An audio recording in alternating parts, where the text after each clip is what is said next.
गाय माता ने दिया महिलाओं को श्राप। ये कथा उस अद्भुत भूमि की है जहाँ प्रकृति और मानवता का अटूट संबंध था, जहाँ गाय माता को देवी का स्वरूप मानकर पूजा जाता था और गांव के हर कोने में खुशहाली का वास था। लेकिन जैसे जैसे समय बीतने लगा, मानवता ने अपने सच्चे मूल्यों को भूलना शुरू कर दिया। इस महाकाव्य में हम उस श्राप की गहराइयों में उतरेंगे जो गाय माता ने दिया, और कैसे इस श्राप ने समाज को एक नया पाठ पढ़ाया। कथा की शुरुआत उस सुनहरे युग से होती है जब धरती पर हर जगह हरियाली थी। गांव के लोग गायों की पूजा करते थे और उनका जीवन गाय माता के प्रति आदर और प्रेम से भरा हुआ था।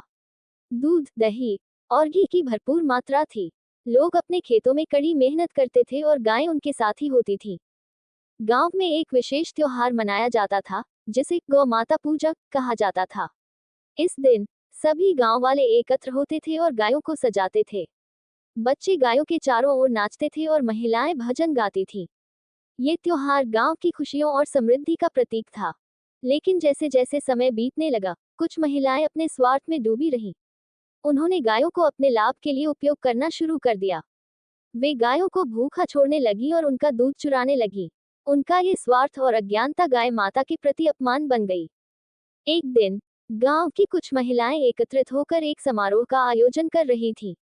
वे गाय माता के बारे में अपमानजनक बातें करने लगी।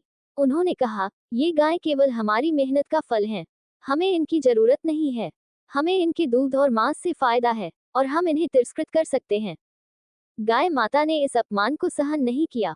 उन्होंने कहा, हे नारी, तुमने मेरे प्रति जो न्याय किया है उसके लिए तुम्हें एक दिन दंड भोगना पड़ेगा। तुम अपने परिवारों में दुख और दरिद्रता का सामना करोगी। गाय माता के श्राप का प्रभाव तुरंत ही महसूस किया गया। गांव में अजीब घटनाएं घटित होने लगी। पहले सुखी और समृद्ध गांव में अब असमंजस और संघर्ष का माहौल बनने लगा। हर घर में अंधकार छाने लगा। लोग बीमार रहने लगे, फसलें खराब होने लगी और परिवारों में कलह उत्पन्न हो गया। गायों ने भी अपने स्वामी का तिरस्कार भांपकर दूध देना बंद कर दिया। इस स्थिति ने सभी को हताश कर दिया। गांव के पुरोहित ने कहा, ये गाय माता का श्राप है।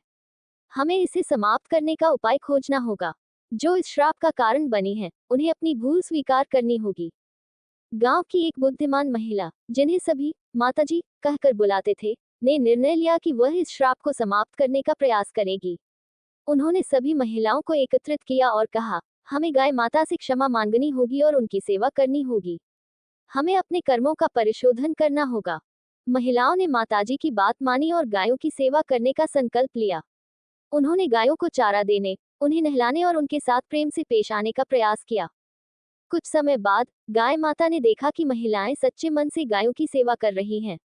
उन्होंने अपने दिल की गहराइयों से प्रार्थना की और उनके प्रति प्यार महसूस किया। एक दिन गाय माता ने फिर से प्रकट होकर कहा, हे नारी, तुम्हारा परिवर्तन देख मैंने तुम्हें श्राप से मुक्त करने का निर्णय लिया है। तुम अब मेरे प्रति सच्चे मन से सेवा करोगी तो तुम्हारे परिवार में सुख समृद्धि लौट आएगी। गाय माता के श्राप के समाप्त होते ही गांव में खुशियों की लहर दौड़ गई। महिलाएं अब गायों को देवी मानकर उनकी सेवा करने लगी। उनका जीवन फिर से खुशहाल हो गया और गांव में समृद्धि का सूरज फिर से चमकने लगा। गांव के पुरोहित ने एक विशेष पूजा का आयोजन किया, जिसमें सभी ने गाय माता की आराधना की। सभी ने मिलकर प्रार्थना की कि गाय माता उनके जीवन में हमेशा खुशियां लाएं। लेकिन सभी महिलाओं ने अपनी गलती स्वीकार नहीं की। कुछ ने गायों के प्रति अपनी नफरत और स्वार्थ को नहीं छोड़ा। इसने गाय माता को फिर से दुख पहुंचाया। उन्होंने फिर से कहा, यदि तुमने अपनी गलती नहीं समझी तो तुम पुनः श्रापित हो जाओगी। इस बार श्राप का प्रभाव अधिक गंभीर था। गांव में बाढ़ आ गई, फसलें और जानवर दोनों ही बर्बाद हो गए। गांव के लोग अब भीषण संकट में थे। गांव की एक युवा लड़की, जिसका नाम राधा था, ने महसूस किया कि यह सब कुछ उनके कार्यों का परिणाम है। उसने अपने दोस्तों को एकत्र किया और कहा, हमें गाय माता से क्षमा मांगनी चाहिए। हमें अपने कामों का पश्चाताप करना चाहिए। राधा की आवाज ने गांव के सभी लोगों को प्रभावित किया। उन्होंने फिर से गायों की सेवा करने का निर्णय लिया और एक नई शुरुआत की। महिलाएं अब अपने परिवारों और गायों के प्रति प्रेम से भरी हुई थीं। उन्होंने गायों को सम्मान दिया और उनकी देखभाल की। धीरे धीरे गांव में खुशहाली लौटने लगी। हर घर में दूध, दही और घी की भरपूर मात्रा थी। गायों ने फिर से दूध देना शुरू कर दिया और गांव का माहौल सकारात्मकता से भर गया। गांव में हर जगह खुशियां बिखरने लगी और गाय माता ने उन्हें अपना आशीर्वाद दिया। गाय माता के श्राप ने न केवल महिलाओं को बल्कि पूरे गांव को एक नया सबक सिखाया। सबने सीखा कि प्रकृति के प्रति सम्मान और प्रेम ही सच्ची समृद्धि का आधार है। गांव के लोगों ने फिर से गायों की पूजा करना शुरू किया और उनका जीवन एक नया मोड़ ले लिया। इस अनुभव ने उन्हें एक नई पहचान दी और उन्होंने अपने जीवन में गाय माता के प्रति सम्मान और सेवा को सर्वोपरि रखा। लेकिन ये केवल एक शुरुआत थी। एक रात जब गांव में सभी सो रहे थे, गाय माता ने देखा कि कुछ महिलाएं अभी भी उनकी सेवा नहीं कर रही थीं। उन्होंने एक अदृश्य शक्ति का संचार किया। ये शक्ति गांव में फैलने लगी और उन महिलाओं को प्रभावित करने लगी जो अभी भी अपने स्वार्थ में डूबी थी।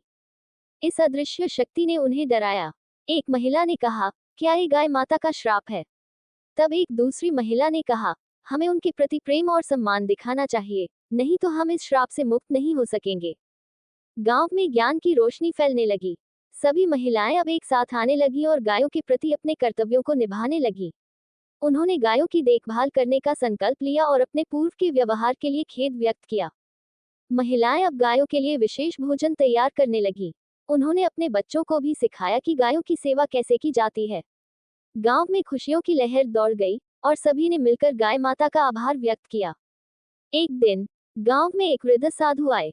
उन्होंने देखा कि गांव में पहले जैसी खुशहाली लौट आई है। उन्होंने गायों की स्थिति को देखकर कहा, ये सब गाय माता की कृपा है। अगर तुम सच्चे दिल से उनकी सेवा करोगे तो तुम्हारे परिवारों में सुख समृद्धि बनी रहेगी।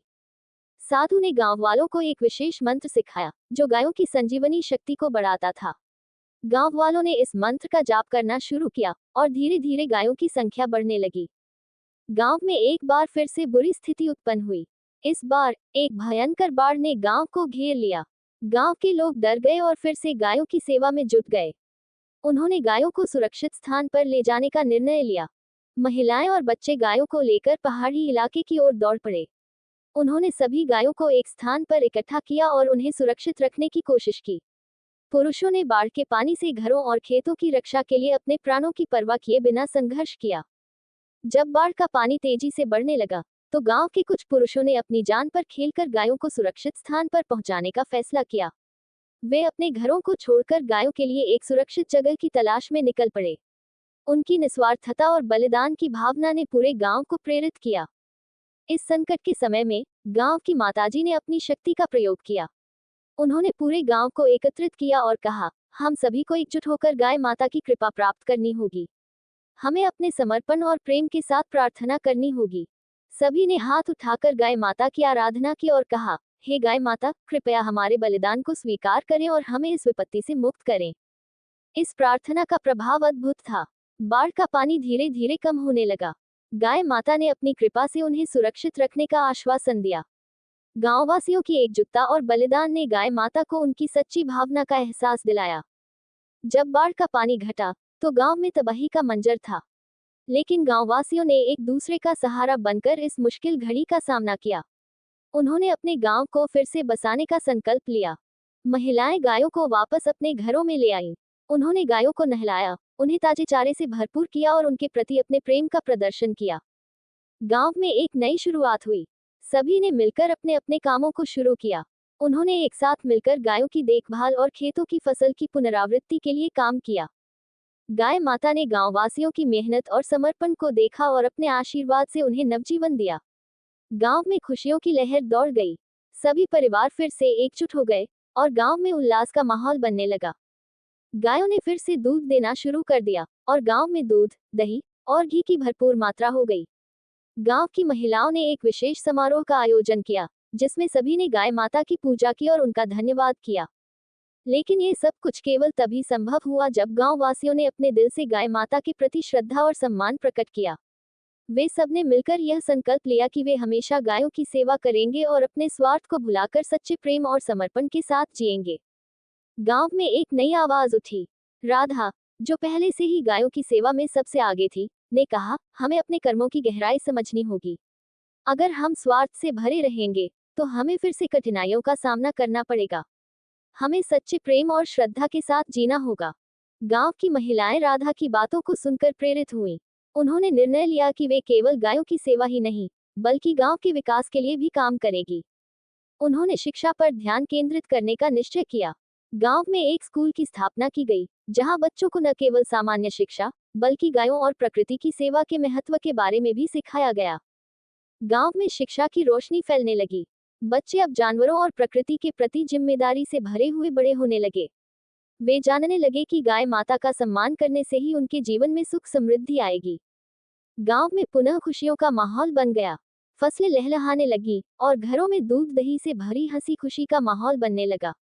सभी गांव वाले एकजुट होकर एक नई पहचान बनाने में सफल रहे।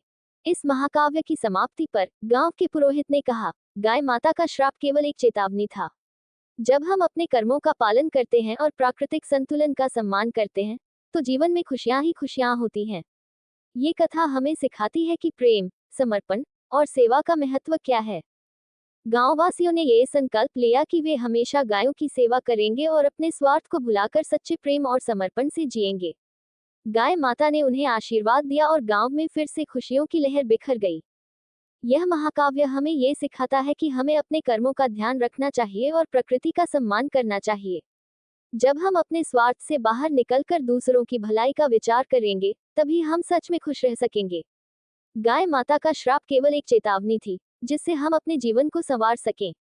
गाय माता की कहानी केवल एक अद्भुत कथा नहीं है, बल्कि यह हमें हमारे मूल्यों की याद दिलाती है। यह महाकाव्य हमें प्रेरित करता है कि हम हमेशा सच्चे प्रेम, समर्पण और निस्वार्थ सेवा के मार्ग पर चलें। वीडियो अच्छी लगी हो तो लाइक, शेयर और ऐसे ही वीडियो को देखने के लिए हमारे चैनल को सब्सक्राइब करना ना भूलें। धन्यवाद।